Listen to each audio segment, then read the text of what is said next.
When Barron Trump gave up his first-class seat to an elderly veteran, no one expected the shocking revelation that would unfold mid-flight. What started as a simple act of kindness quickly turned into an unforgettable moment that left the entire plane in stunned silence.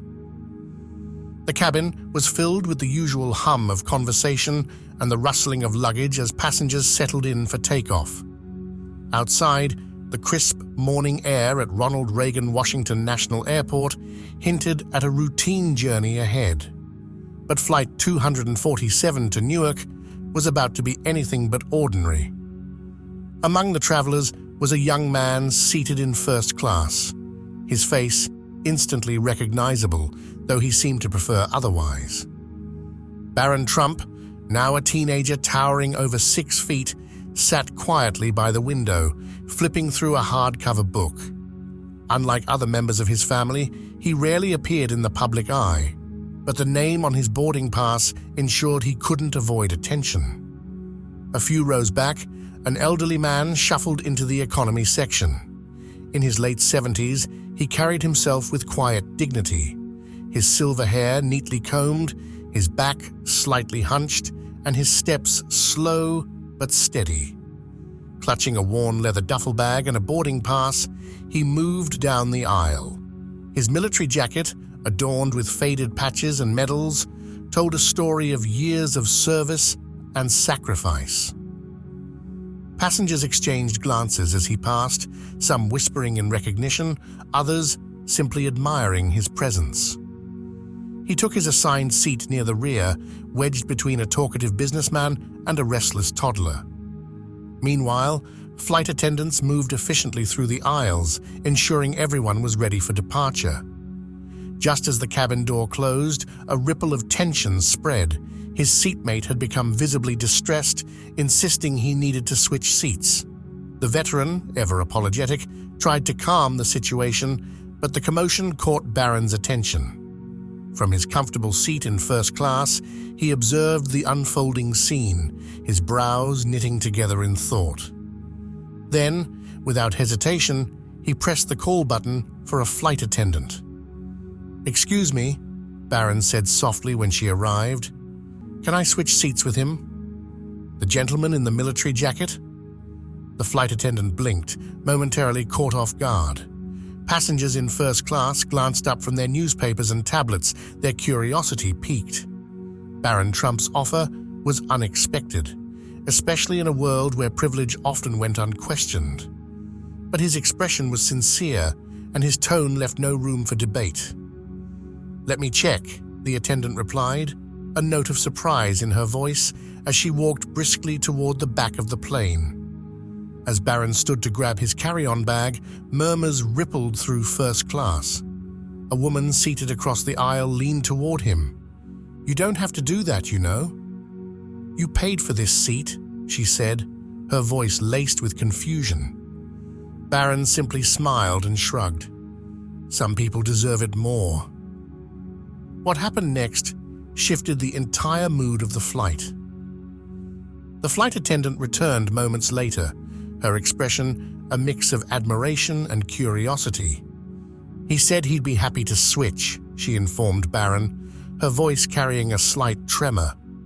After all, it wasn't every day someone willingly gave up a first-class seat, let alone a teenager with a name that drew attention. Barron nodded politely, grabbing his bag before making his way down the narrow aisle. Passengers whispered as he passed, some nudging each other in disbelief. A few even reached for their phones, subtly snapping photos.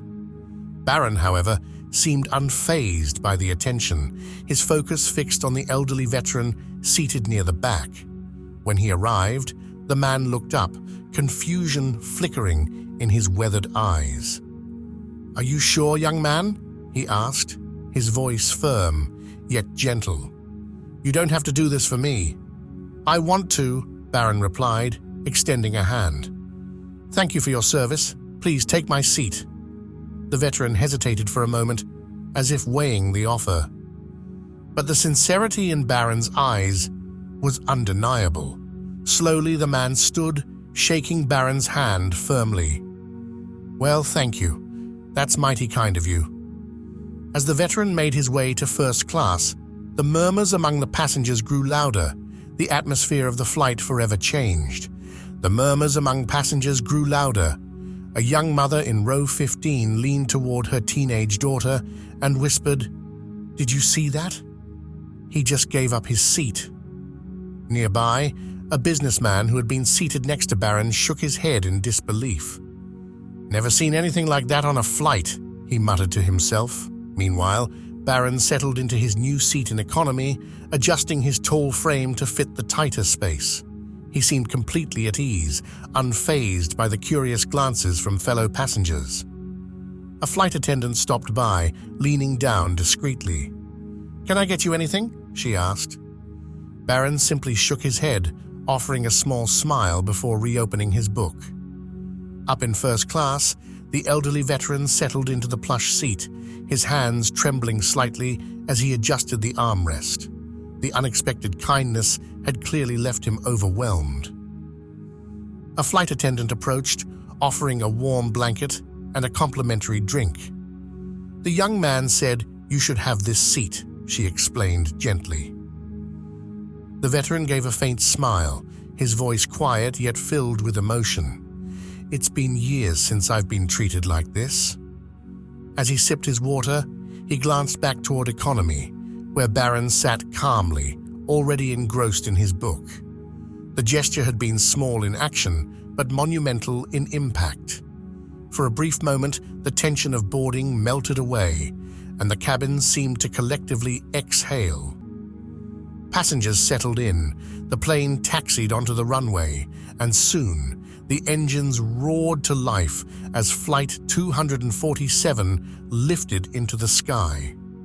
But what seemed like a simple act of kindness was about to take a turn no one could have predicted.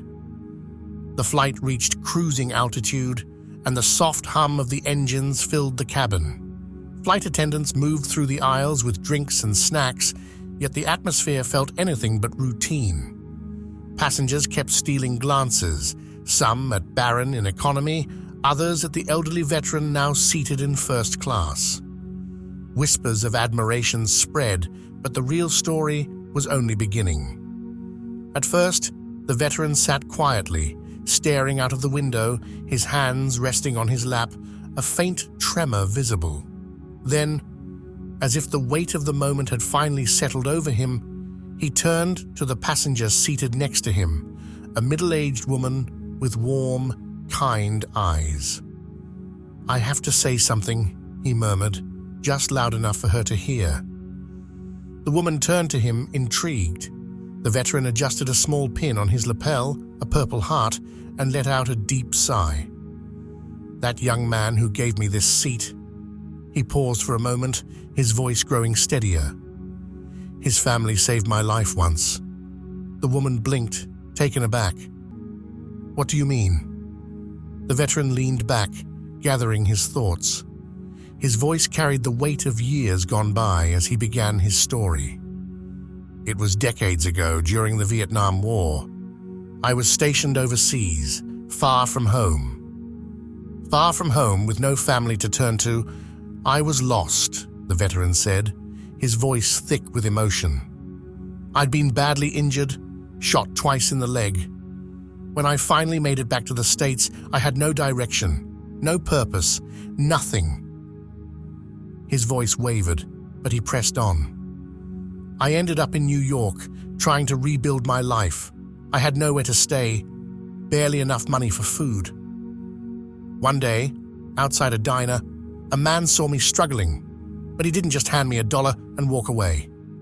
He sat with me. He listened to my story." The veteran paused for a moment, his gaze distant. "That man was Fred Trump, Donald Trump's father." The woman beside him gasped, her eyes widening. Nearby passengers who had been discreetly eavesdropping leaned in closer. "Fred Trump?" she asked in disbelief. The veteran nodded, his expression softening with nostalgia.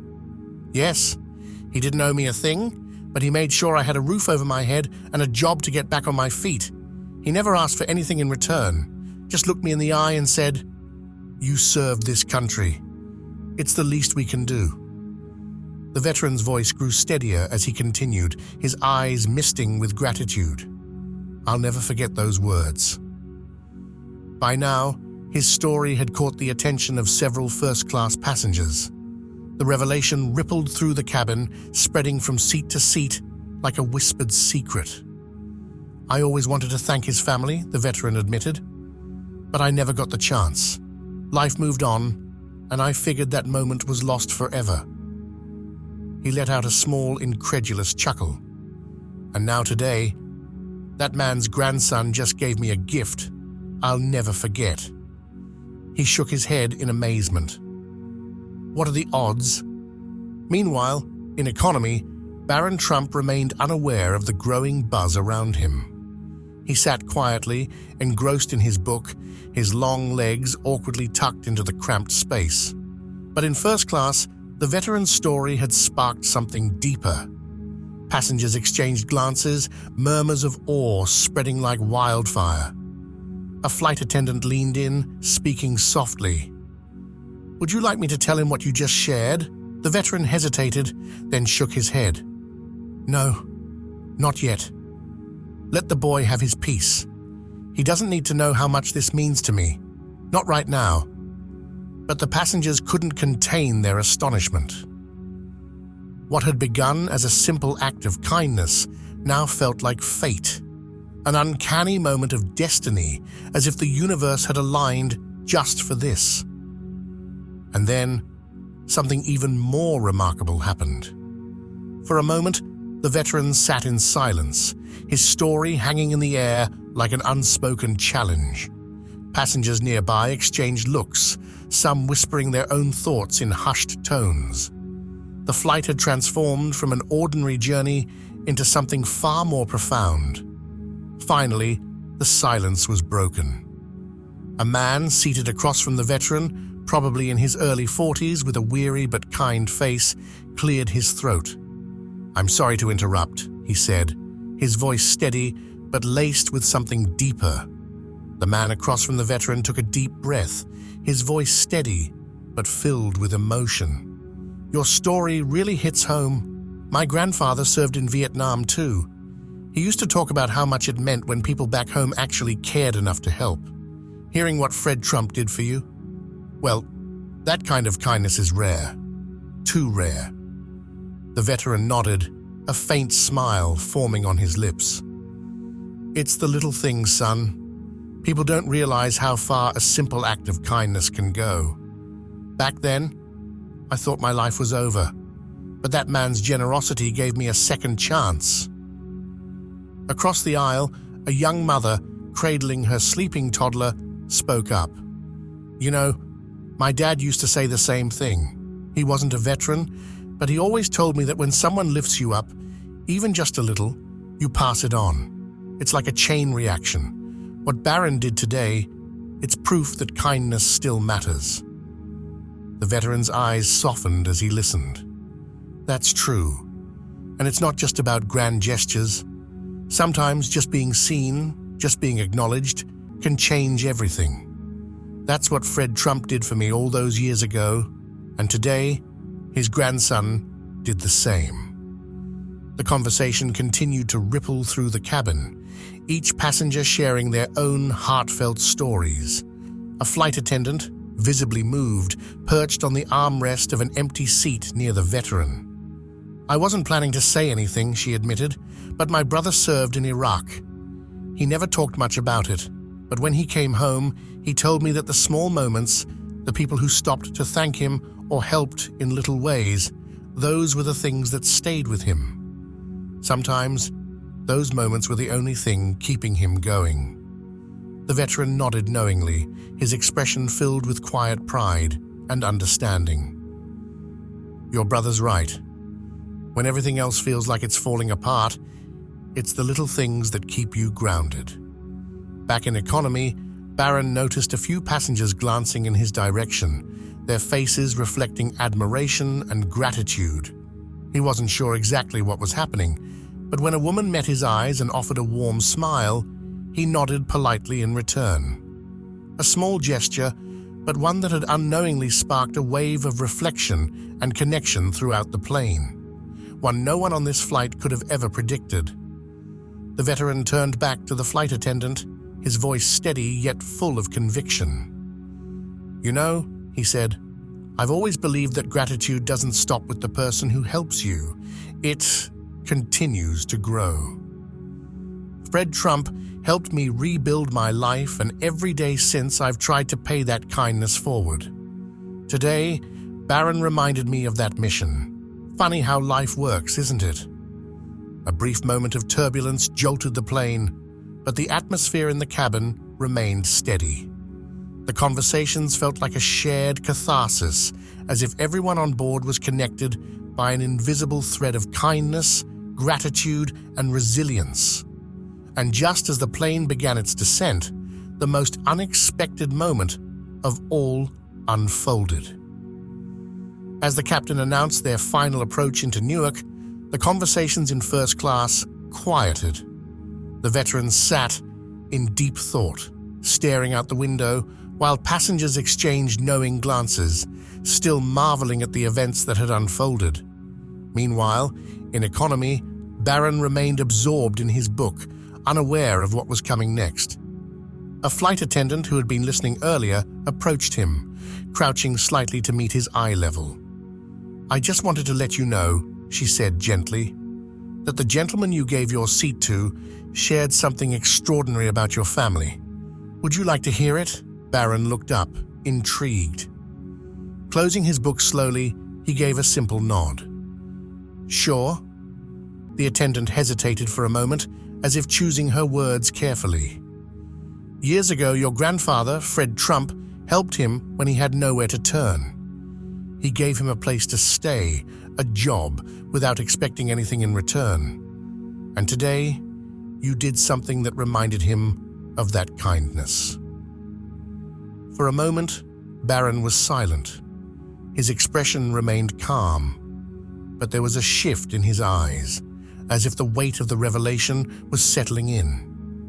Finally, he spoke, his voice quiet but thoughtful. "That's something, isn't it?" The flight attendant smiled. "It is. I thought you should know." As the plane touched down, passengers stirred, preparing to disembark. But before anyone could move, the veteran rose from his first-class seat and made his way toward the economy section. The cabin hushed as people watched, sensing the significance of the moment. His eyes scanned the rows until they landed on Barron, who was now standing to retrieve his bag. Surprised, the young man looked up just as the veteran extended his hand. "Young man, I wanted to thank you face to face," the veteran said, his voice steady with emotion. "What you did today brought my life full circle. Your family has a history of kindness, and today you carried that forward. Never forget how much these moments matter." Barron shook his hand firmly, his voice quiet but sincere. "I didn't do anything special, sir. You deserved it." The cabin was silent now. Passengers watched in rapt attention, moved by the exchange unfolding before them. Some passengers had tears in their eyes, while others wore small, thoughtful smiles. The connection between these two men, generations apart, felt like a living testament to the power of empathy and gratitude. As people disembarked, many paused to thank Barron for his kindness. Others approached the veteran, shaking his hand and offering heartfelt words of appreciation for his service. The atmosphere was unlike anything anyone had ever experienced on a flight before. At the gate, the veteran turned one last time, tipping his hat toward Barron. "You've got a good heart, son. Don't ever lose that."